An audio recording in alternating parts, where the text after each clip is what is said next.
Mesdames, Messieurs, bonsoir. À la une de l'actualité, la RDC a été largement élu membre du non permanent du Conseil de sécurité de l'ONU pour un mandat de 2026 à 2027 sur 187 votants. La RDC a obtenu la deuxième place avec 183 voix. Ce large soutien consacre le retour diplomatique du pays sur la scène internationale.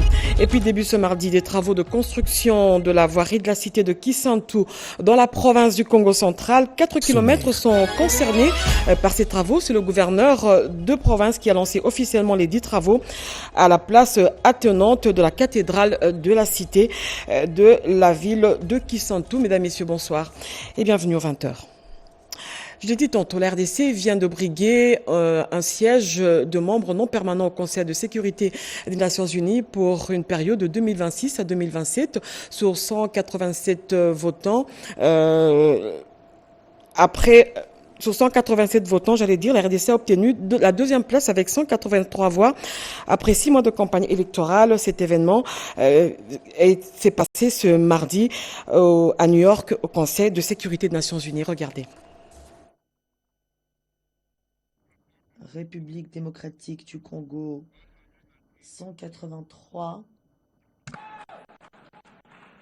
Elle y était pour la première fois en 1982. La guerre froide battait encore son plein. Et pour la dernière fois, c'était en 1992, l'Irak envahissait le Koweït et la guerre du Golfe éclatait. 33 ans après, revoici la République démocratique du Congo au cœur des débats sur la sécurité mondiale. Avec 183 voix pour, la RDC est membre non permanent du Conseil de sécurité pour un mandat de 2 ans qui prend cours en janvier 2026. Cette élection couronne un travail de titan mené par la diplomatie congolaise, une diplomatie d'objectifs et de retour à la grandeur. La ministre d'État, ministre des Affaires étrangères, coopération internationale et francophonie, Thérèse Kaikwamba Wagner, n'a connu aucun répit depuis le lancement de la campagne par le président de la République, Félix Antoine Tshisekedi, patron de cette diplomatie agissante et capitaine de ce navire qui dompte les tempêtes. Loin d'être un privilège, la RDC a une mission au Conseil de sécurité, partager son expérience dans la résolution des conflits. Le chef de l'État l'a rappelé dans son discours de clôture de campagne qui a ouvert la porte à la RDC à ce siège non permanent au Conseil de sécurité. Au nombre de ses succès diplomatiques retentissants, il y a aussi l'élection de la République démocratique du Congo, hier lundi 2 juin, à la vice-présidence de la 80e session de l'Assemblée générale des Nations unies. L'Assemblée nationale a jugé recevable le projet de loi de finances rectificative pour l'exercice 2025 présenté par le ministre d'État au budget Aimé Boji. Dans un contexte budgétaire et sécuritaire tendu, les élus ont décidé d'examiner en profondeur ce texte en commission, dit Animbalaka et Patrick Badibanga. À 13 jours de la clôture de la session ordinaire de mars, l'Assemblée nationale a examiné le projet de loi des finances rectificative pour l'exercice 2025, présenté par le ministre d'État au budget Aimé Boji Sangara, accompagné de la vice-ministre des Finances Onej Nsele. Ce texte vise à adapter la loi des finances initiale aux réalités économiques et sécuritaires du pays. Ce projet de loi des finances rectificative que j'ai l'honneur de présenter ce jour devant la représentation nationale et qui constitue un outil d'ajustement indispensable pour la gestion orthodoxe des finances publiques de notre pays, est avant tout un budget de guerre, un budget d'urgence et de survie nationale. Le président de l'Assemblée nationale, Vital Kamerhe, a appelé les députés à un examen rigoureux de ce projet dans un contexte marqué par la montée de l'insécurité à l'est du territoire. La réduction des trains de vie était parmi les voies et moyens pour essayer un tant soit peu de préserver les équilibres entre les ambitions du gouvernement dans les investissements, mais aussi de maintenir aussi le social et les actions. Priorité du président dans le cadre de la santé, gratuité de la maternité, de l'éducation, gratuité de l'enseignement. Ici, nous sommes devant une équation, pour moi, c'est une équation à 3 inconnues. La première inconnue, c'est que nous avons le souci de recouvrer l'intégrité de notre territoire. Et pour cela, il faut y mettre des moyens. Mais la deuxième inconnue, c'est de savoir comment le faire sans engager notre guerre plus fratricide qui s'appelle la pauvreté. Selon le ministre Boji, les recettes budgétaires atteintes à fin décembre 2024 s'élèvent à plus de 44 000 milliards de francs congolais avec un taux de réalisation de 101,9% pour les recettes courantes malgré un déficit de 182 milliards. Pour préserver les aspects sensibles liés à la défense, le débat a été renvoyé à la Commission économique, financière et de contrôle budgétaire conformément au règlement intérieur. Enfin, la plénière a pris acte de la composition de la commission spéciale chargée d'examiner les réquisitoires visant le ministre d'État Constant Moutamba. Et puis ce plaidoyer de la députée nationale Hermione Bolumbu en faveur des femmes victimes des violences sexuelles dans la partie est du pays. Regardez. C'est une tournée internationale qu'a effectuée la députée nationale Hermione Bolumbu à la 3e Académie sur la dette et le développement de l'Afrique organisée à Arusha, en Tanzanie. Ces rassemblements des présidents régionaux d'Afrique et des jeunes leaders venus de partout à travers le continent a permis à Hermione Bolumbu d'inviter les jeunes à l'unité afin de booster l'émergence de l'Afrique. La RDC a 9 voisins. Vous allez lire sur la Tanzanie, il y a une côte où on est relié, la Tanzanie, l'Ouganda et la RDC. Ça ne va pas, il y a des groupes terroristes. Comment voulez-vous que la sous-région se développe? Comment voulez-vous? Posons-nous cette question. Vous parlez de la pauvreté, vous parlez de ceci, de cela. La RDC a tous les potentiels. Grâce à sa participation active à ces assises, 2 protocoles d'accord ont été signés avec Afrodad afin de soutenir le projet des jeunes entrepreneurs africains. Bien avant, l'élu de Moamba avait participé à la 10e conférence en Arménie. Sur place, l'honorable Hermione Bolumbu a vanté avec brio des projets initiés par le chef de l'État Félix-Antoine Tshisekedi Tshilombo. Il y a la construction en 4 ans de 2500 écoles modernes dans le cadre du programme très ambitieux du gouvernement, nommé 145 territoires, évidemment qui représentent tous les territoires de la RDC. Il y a la construction de 4 nouvelles universités. Parallèlement à ça, nous avons des grands défis. Au sommet des entrepreneurs à Barcelone, en Espagne, l'élu de Kinshasa a présenté les potentialités de la RDC, terre des investissements. La députée nationale Hermione Bolumbu avait accompagné en avril dernier le président de l'Assemblée nationale Vital Kamerhe à la 16e conférence des présidents de l'Assemblée parlementaire de la francophonie, section Afrique. Le premier vice-président du Sénat, José Kalalawa Kalala, a eu des échanges avec Théodore Kaniki, représentant des victimes de démolition de Bipemba dans la province du Kasaï oriental, venu lui faire part de l'opération d'indemnisation qui en arrive à sa 3e phase. José Dimonikene pour ces images. Plus de 8000 ménages du quartier plein de Mbujimaï ont été déguerpis le 29 octobre 2024.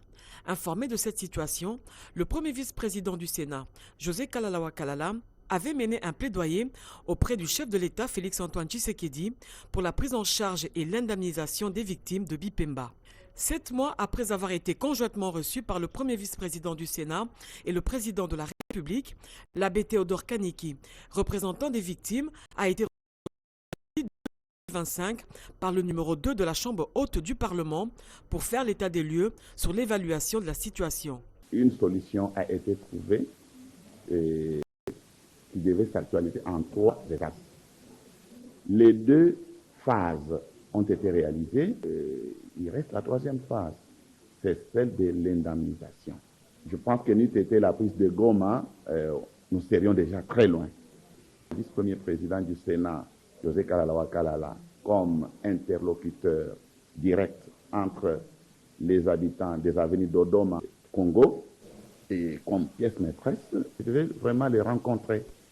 Selon Théodore Kaniki, la première phase a consisté à la visite du site des sinistrés par la délégation du ministère des Affaires sociale et action humanitaire, suivie de la deuxième phase, dont l'assistance humanitaire. L'abbé Théodore Kaniki reste confiant pour l'aboutissement de la troisième et dernière phase qui concerne l'indemnisation des victimes par le gouvernement de la République. Et puis, les députés nationaux de 8 territoires de la province du Maï-Ndombe saluent les résultats de la réforme portée par le vice-premier ministre, ministre de la fonction publique, dans la modernisation de l'administration publique. Ils ont promis d'accompagner cette réforme. Un reportage de Nadine Kilocho, Cédric Kenina et Moké Maloma.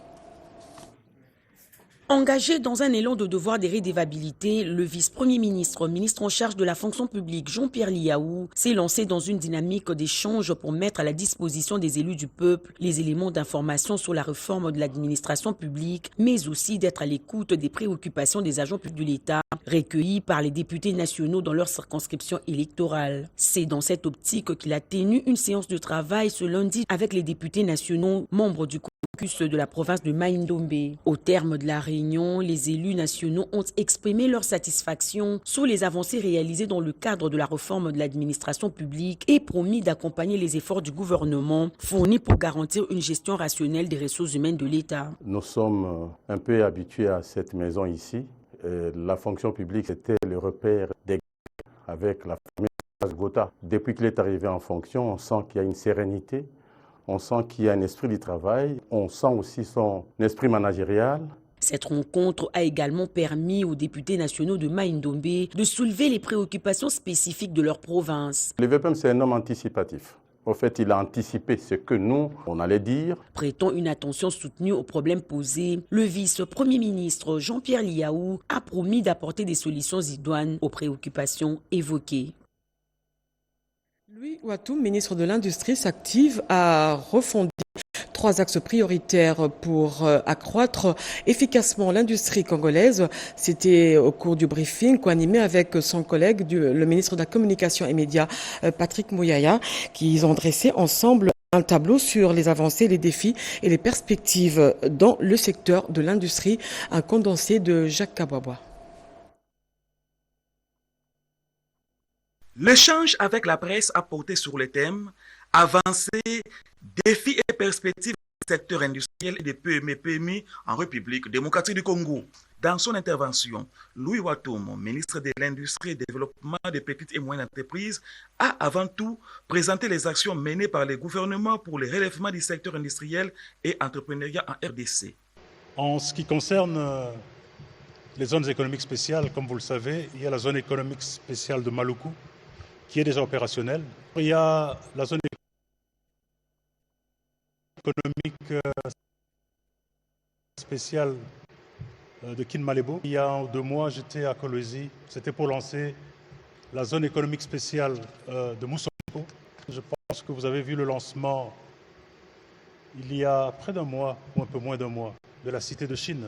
Un investissement de près de 200 millions de dollars qui va générer environ 10 000 emplois directs et près de 30 000 emplois indirects.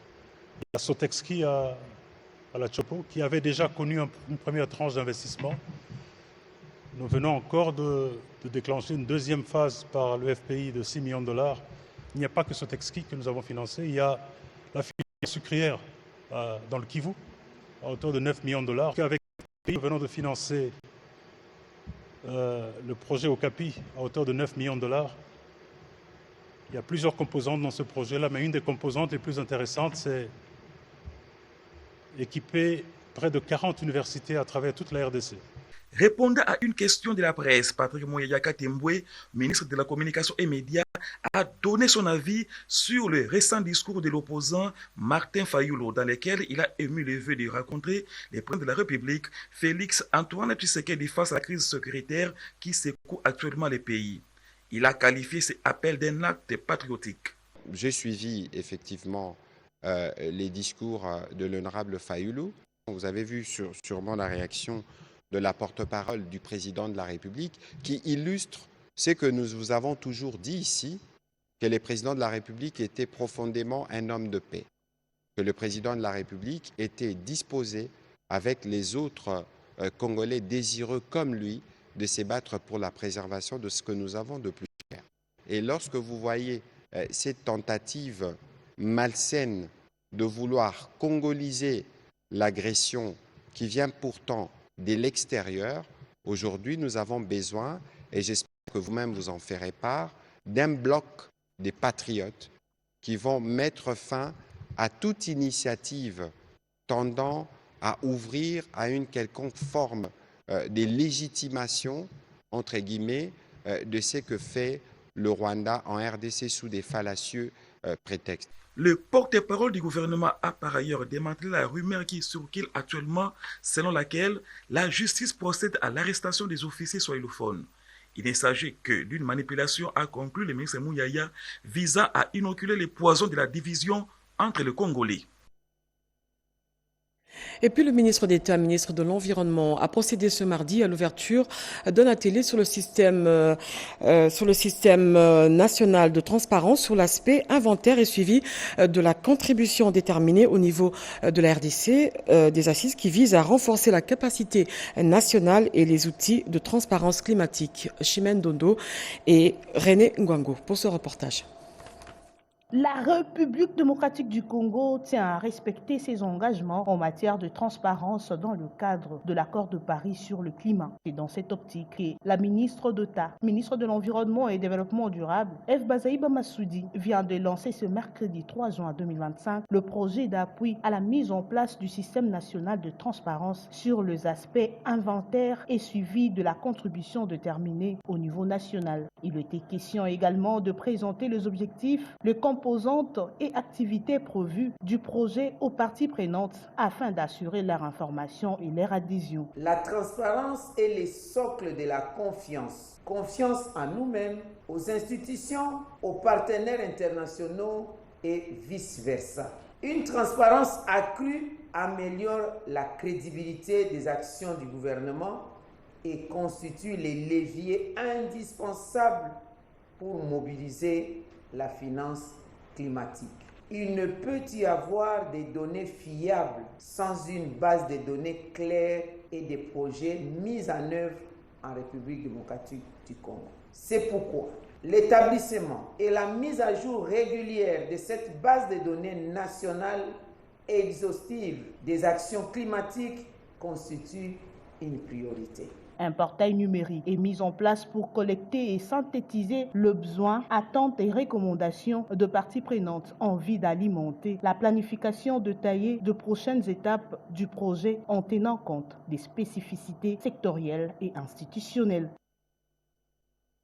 La journée Afrique 2025 s'est tenue en Slovénie sous le thème ressources naturelles de développement durable. La voix de la RDC a été portée à cette conférence par la ministre déléguée en charge de la coopération internationale et francophonie, Bestine Kazadi, qui a présenté les stratégies de la RDC sur la gestion de ses richesses. Commentaire Suzingoy. Au cours de cette conférence consacrée à l'Afrique, tenue à Ljubljana en Slovénie, la ministre déléguée en charge de la coopération internationale et francophonie, Bestine Kazadi, a présenté la stratégie de la RDC en matière de gestion de ses richesses, tout en mettant un accent sur la nécessité de la coordination régionale comme levier de développement en Afrique à travers l'interconnectivité par la construction des corridors économiques. Cette intervention de la ministre Bestine Kazadi a permis de réaffirmer le rôle central de la RDC dans les dynamiques de transformation du continent africain et la construction d'un partenariat renouvelé avec l'Europe. Il faut des investissements importants, des infrastructures comme routières, ferroviaires, aériennes évidemment, mais également un accès vers l'extérieur à travers la création de ce qu'on appelle les corridors, qui va permettre le transport des ressources minières, le transport des biens et des personnes, avec un accès direct du nord au sud et de l'est et à l'ouest vers l'international. La deuxième chose qui est aussi très importante, c'est la zone de libre-échange. Outre sa participation à la journée Afrique 2025, la ministre déléguée a rencontré plusieurs autorités slovènes, notamment le ministre des Affaires étrangères de la Slovénie, le directeur général de la coopération au développement et la coordinatrice en charge de la francophonie. Un atelier sur le renforcement des capacités s'est ouvert ce matin à l'intention des cadres du COPIREP, du secrétaire général du portefeuille et manager des entreprises publiques. L'objectif, dynamiser la gouvernance pour relancer l'économie congolaise. Rekin Zouzi. L'effectivité de la réforme et l'existence du nouveau cadre juridique, la ratification des normes OHADA ainsi que l'évolution rapide du monde des affaires et le secteur privé avec lesquels les entreprises du portefeuille de l'État sont appelées à interagir conduisent aujourd'hui à la nécessité de disposer d'un capital humain adapté aux enjeux y afférents. Voilà qui justifie l'ouverture à Kinshasa ce mardi 3 juin 2025 de l'atelier de validation technique du plan de renforcement des capacités des cadres et agents du CSP, COPIREP, du secrétariat général au portefeuille et des managers des entreprises publiques. Mesdames et messieurs, le ministère du portefeuille joue un rôle indispensable dans l'économie, contribue à la stabilisation macroéconomique et à la croissance économique. Avec l'appui financier du projet encore de la Banque mondiale et le partenariat du cabinet SEDA, ce programme reste un bouée de sauvetage pour l'économie de la RDC. Face aux défis économiques actuels, la mobilisation efficace des recettes issues du portefeuille de l'État devient une priorité. Elle exige des compétences renforcées. Les participants vont valider le programme sur les compétences actualisées relatives à la conception, élaboration, mise en œuvre et suivi des politiques publiques innovantes appropriées. Et puis la Direction générale des recettes de Kinshasa se fixe comme objectif atteindre les assignations budgétaires de l'édit budgétaire 2025 pour soutenir le programme Kin et Zobonga. Pour ce faire, un contrat de performance a été signé par le ministre provincial des Finances, Alain Bikaï. Nous en dit plus. C'est la salle des réunions du ministère provincial des Finances et Économie qui a été choisie pour abriter la cérémonie des signatures des contrats de performance entre l'ordonnatrice générale des recettes de Kinshasa et la direction générale de la DGK. Dans son adresse, la ministre provinciale Yvette Tembokoulin-Fouka a indiqué que cette cérémonie matérialise la vision du gouverneur de la ville, Daniel Bumba Lubaki, en vue de la mise en œuvre du programme dénommé Kin et Zobonga. Ce contrat de performance montre la volonté du gouvernement provincial de toujours progresser en donnant le meilleur de nous-mêmes pour atteindre des objectifs communs. Tout en félicitant la direction générale de la DGK pour les performances réalisées au premier trimestre 2025, l'ordonnateur général des recettes de Kinshasa a invité celle-ci à redoubler d'efforts pour atteindre les assignations consignées dans l'édit budgétaire 2025. Voilà pourquoi, dans le cadre du présent contrat de performance, j'exige la mise en place des dispositions nécessaires pour continuer à monter d'échelle dans l'accomplissement de votre mission et optimaliser la mobilisation de recettes. La ministre provinciale a rassuré l'équipe dirigeante de la DGK de son accompagnement par la mise en place d'un mécanisme de suivi et évaluation, lequel mécanisme sera assorti des sanctions positives ou négatives afin de donner sa pleine signification à la présente signature du contrat de performance. Et puis, le mécanisme national de suivi de l'accord cadre d'Addis Abeba s'insurge contre la rencontre illégale entre les mécanismes conjoints de vérification élargie, structure de la CRGL et les mouvements rebelles dans la ville de Goma. Pour le professeur Tumbaloa Balumu, cette rencontre constitue une reconnaissance tacite. La lecture de cette prise de position avec Oscar Balkaïch. Le mécanisme national de suivi de l'accord cadre pour la paix, la sécurité et la coopération signé à Addis Abeba en 2013 exprime formellement sa vive désapprobation et sa profonde préoccupation face aux récentes actions du mécanisme conjoint de vérification élargie, structure relevant de la Conférence internationale sur la région des Grands Lacs, CIRGL. En rencontrant sans mandat explicite des éléments rebelles infiltrés au M23 AFC et en s'engageant à s'entretenir régulièrement avec eux, les MCVE, du moins certains de ses membres, ainsi que par le propos inacceptable tenu par son coordonnateur comme reconnaissant implicitement le responsable rebelle, a enfreint gravement l'accord cadre d'Addis Abeba, le pacte de la CIRGL sur la sécurité, la stabilité et le développement dans la région des Grands Lacs. Les contenus de son mandat, ses termes de référence, ainsi que l'accord de siège conclu avec le gouvernement de la RDC.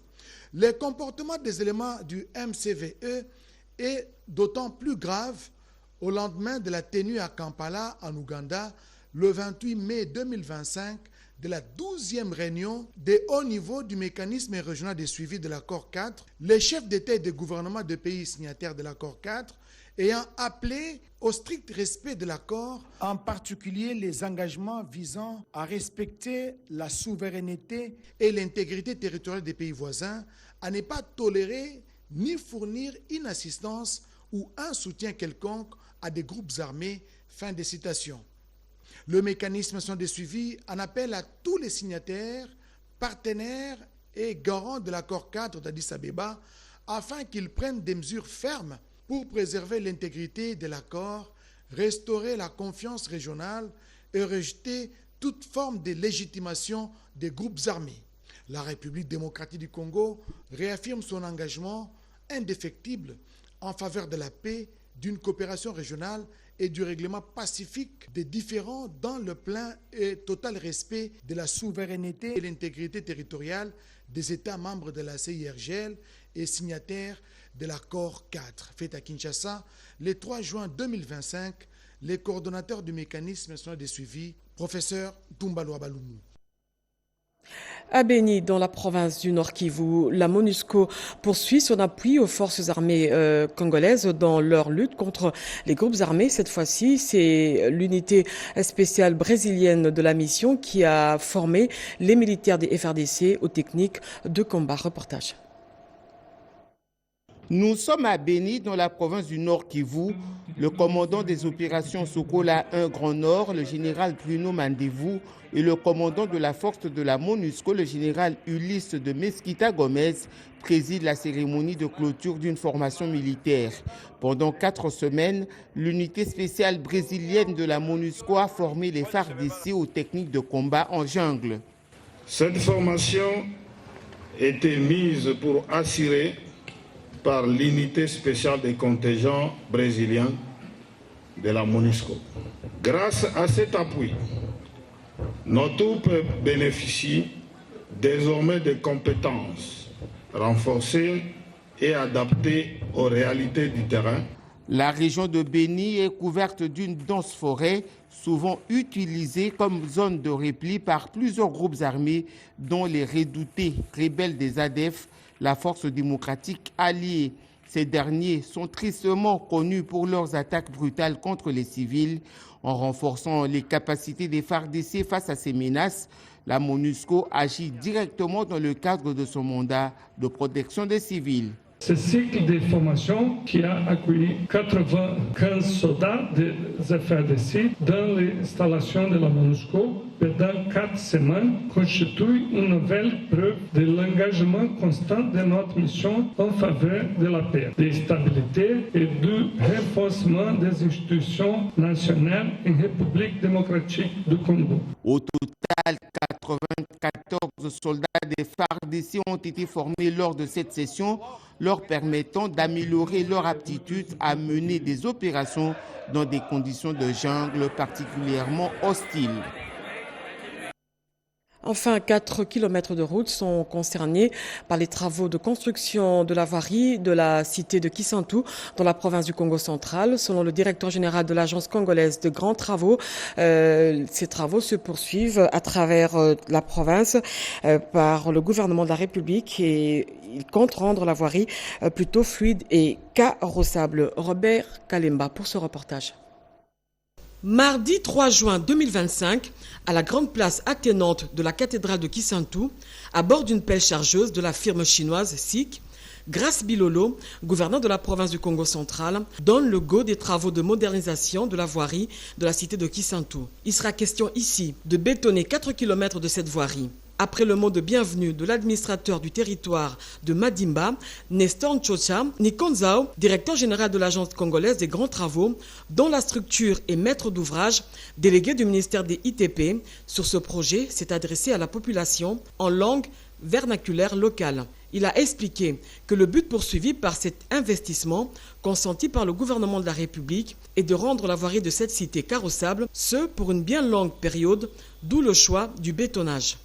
Ce projet vise à connecter les principaux pôles d'attraction de la ville et à fluidifier les trafics dans les noyaux urbains. Les tracés débutent au carrefour de route nationale numéro 1 et numéro 16 au niveau du poste de police. Longe ensuite le jardin botanique de Kisantu, l'un des plus emblématiques d'Afrique centrale, ainsi que l'Institut supérieur médical de Kisantu. Le financement de ces travaux provient de l'exploitation de la route Kinshasa-Matadi par le concessionnaire Sopeco. Il est à noter que ces travaux de construction de la boucle Kisantu ne sont pas un cas isolé.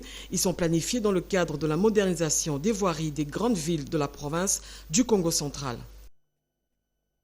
De solidarité pour le changement, un parti politique dirige Laurent Batumona. Ce dernier appelle les Congolais à l'unité et à la cohésion nationale pour une paix durable en République démocratique du Congo. Renette Koulonga.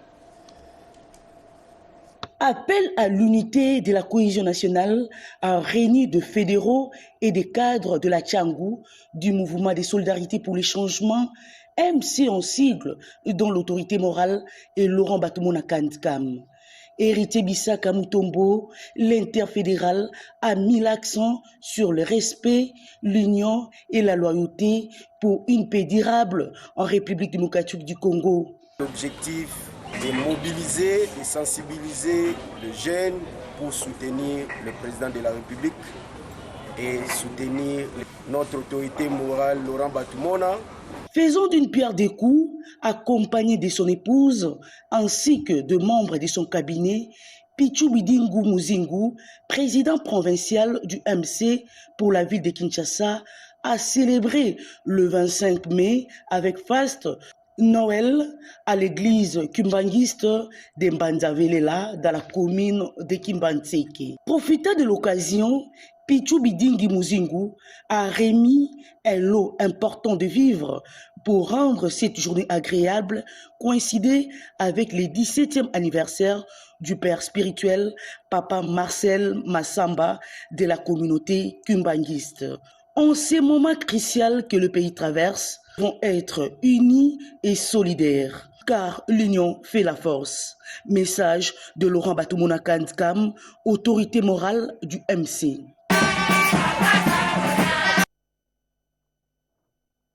Fin de ce journal coordonné par Angèle Mabiala sous la supervision d'Oscar Mbalkaïj à la rédaction Gauthier Cassi. Je vous retrouve la semaine prochaine, 23h. Robert Ndaye revient sur ce plateau pour vous informer. Au revoir.